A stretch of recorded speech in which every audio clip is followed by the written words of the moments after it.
चमके मेहनत करेंगे, इस बार पेपर फोड़ देंगे, इस बार दिन रात मेहनत करेंगे। क्या भरोसा है, क्या गारंटी है इस बार बीच में तुम आलसी नहीं हो जाओगे? क्या भरोसा है इस बार तुम्हारे नंबर बाद में नहीं गिरने लगेंगे? क्या भरोसा है तुम लेक्चर देखना नहीं बंद कर दोगे? प्रॉमिस तो हर बार करते हो ना, कंपटीशन में कूद जाते हो, रेस में कूद जाते हो, तो ये मायने नहीं रखता कि आप कितना अच्छा कर रहे हो, तब ये मायने रखता है आप अपने अगल बगल वालों से अच्छा कर रहे हो कि नहीं। कि आज साला कुछ भी हो जाए, अगर मेरी मौत नहीं हो रही, मैं आजकल काम आज खत्म करूंगा, तो तुमको जान लगाना पड़ेगा।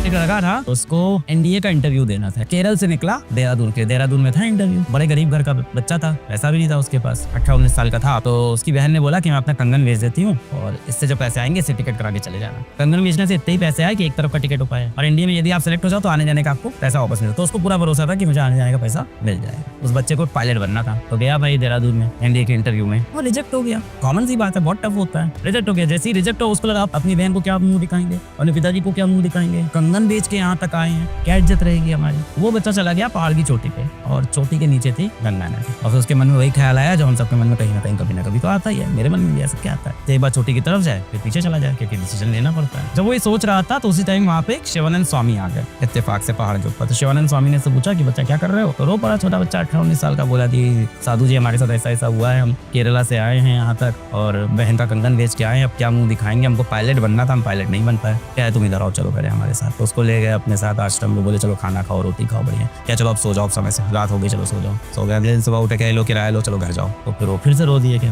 यार साधु जी हमें तो लगा था आप कुछ सोल्यूशन बताओ, कुछ ज्ञान बताओगे, आप तो ऐसे किराया दे के वापस भेज रहे हो। तो उन्होंने कहा कि तुम पायलट आज इसलिए नहीं बन रहे हो क्योंकि भगवान ने तुम्हारे लिए कुछ बहुत बड़ा प्लान कर रखा है। तो बंदा प्लेन उड़ाना चाहता था, फिर उसने मिसाइल उड़ाई। डॉक्टर एपीजे अब्दुल कलाम साहब। यही डेडिकेशन चाहिए तुमको, यही आग तुम्हारे अंदर होनी चाहिए। चाहे आज आंधी आए, चाहे तूफान आए, कि आज साला कुछ भी हो जाए, अगर मेरी मौत नहीं हो रही, मैं आजकल काम आज खत्म करूंगा। तो ये तुम्हारे अंदर डेडिकेशन होना चाहिए, इस चैनल की आग होनी चाहिए। भाई अंत में जाके तुमको पता है सिलेक्शन के लिए उतने ही सीट्स है, सीट्स उतनी ही रहने वाली है। मैं हमेशा बोलता हूँ पेपर डिफिकल्ट नहीं है, नंबर ऑफ सीट्स बहुत कम है, प्रॉब्लम इतनी ही है। तुम कितना अच्छा कर रहे हो ये मायने नहीं रखता, तुम्हारा कॉम्पिटिटर कितना अच्छा कर रहा है ये मायने रखता है। तो तुम्हें खुद से नहीं, तुम्हें पूरी दुनिया से कॉम्पीट करना होता है। कई बार कहते हैं यार कंपटीशन से क्या मतलब होता है, ये लाइन मैंने कई बार सुनी है, हमें सिर्फ अपना अच्छा करना है। तो तुम्हारा अच्छा तो 550 है, क्या होगा 550 में नहीं मिलेगा ना कॉलेज। तुम्हारा अच्छा 600 है, 600 में कॉलेज नहीं मिलेगा ना। क्या करोगे अपना अच्छा करके? बोर्ड पे लगा के रखना दीवार पे कि मेरे 600 नंबर आए थे, मैं पिछली बार 400 थे, इस बार 600, तो मेरा अपना अच्छा हो गया। जब आप कंपटीशन में कूद जाते हो, रेस में कूद जाते हो, तो ये मायने नहीं रखता कि आप कितना अच्छा कर रहे हो, तब ये मायने रखता है आप अपने अगल बगल वालों से अच्छा कर रहे हो कि नहीं। बहुत हैवी कंपटीशन है तो तुमको जान लगाना पड़ेगा, वहां से शुरू होती है असली मेहनत। वो करने से आप डरते हो। आप अभी कोई मूवी देख के आओ, मैं कहूँ उसकी पूरी कहानी लिखो। अभी एक मूवी देख के आए होगे ना कोई, मैं बोलूं पूरी कहानी लिखो तो आलस लगेगा आपको, यार कौन लिखे, हाँ ठीक है याद है, 4 दिन बाद भूल जाओगे। आप ना खुद को दिलासा देते हो, झूठा दिलासा। कई बार आप देते हो वो चैप्टर तो मेरा कंप्लीट है, तुम्हें अभी नहीं आया, अभी तुमको मेहनत करने की जरूरत है। रोज आपको अपनी हकीकत दिखनी चाहिए, रोज आपको टाइम बाउंड के अंदर क्वेश्चन सॉल्व करने हैं। खुद से सच्चाई देखेंगे ना, 10 में से 2 वो एक्सेप्ट करेंगे, अभी मेरे 10 से 2 हो रहे हैं। अगले दिन कोशिश करेंगे 10 में से 3 हो, अगले कोशिश करेंगे 10 में से 4 हो, इंप्रूव करेंगे खुद को। साल के अंत में आते हैं 10 में से 10 होंगे। सबसे इंपॉर्टेंट पॉइंट, बहुत से बच्चे इसीलिए नीट में सिलेक्ट नहीं होते क्योंकि वो रिवीजन नहीं करते। तो डिसिप्लिन कैसे आएगा कि जवान डिसिप्लिन ले आओ, ऐसे नहीं आएगा।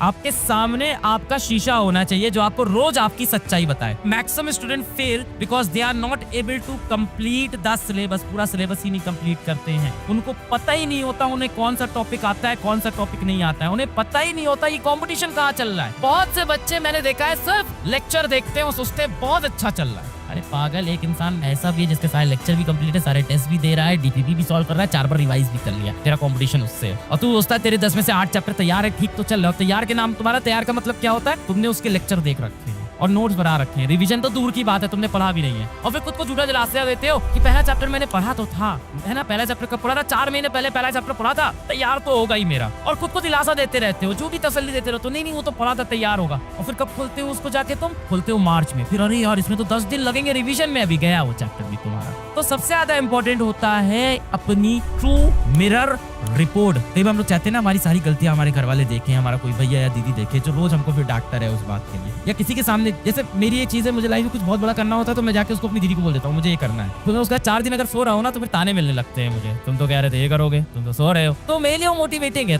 पर मुझे पता है कि मेरी दीदी जो भी कर रही है मेरे भले के लिए। मैं सुबह 6 बजे ना उठूं तो माँ आके मुझको बोले 6 बजे क्यों नहीं उठ रहा है तू। मैं अगर रात में पढ़ाई ना करूँ तो पापा आके मेरे को डांटे। देखो हम सब जो इंसान है ना वो डंडे पे चलते हैं, जब तक डंडा नहीं पड़ता हम काम नहीं करते हैं। चमके मेहनत करेंगे, इस बार पेपर फोड़ देंगे, इस बार दिन रात मेहनत करेंगे। क्या भरोसा है, क्या गारंटी है इस बार बीच में तुम आलसी नहीं हो जाओगे? क्या भरोसा है इस बार तुम्हारे नंबर बाद में नहीं गिरने लगेंगे? क्या भरोसा है तुम लेक्चर देखना नहीं बंद कर दोगे? क्या भरोसा है तुम डीपीपी सॉल्व करना नहीं बंद कर दोगे? प्रॉमिस तो हर बार करते हो ना तुम खुद से हर बार प्रॉमिस करते हो ना कि मैं करके दिखाऊंगा, फिर क्या होता है? कई बार क्या होता है, हमें जब बुखार आता है तो हम पैरासीटामोल खा लेते हैं, दूसरी बार आया फिर पैरासीटामोल, तीसरी बार पैरासीटामोल, और है क्या भाई, अंदर आपके वायरल इन्फेक्शन है, एंटीवायरल ली नहीं आपने, एंटीवायरल नहीं लोगे, वायरल इन्फेक्शन कैसे सही होगा? चला जा रहा है भाई, आपने अपना कोविड का टेस्ट ही नहीं कराया, आपको पता ही नहीं कि आपकी एक्चुअल प्रॉब्लम क्या है।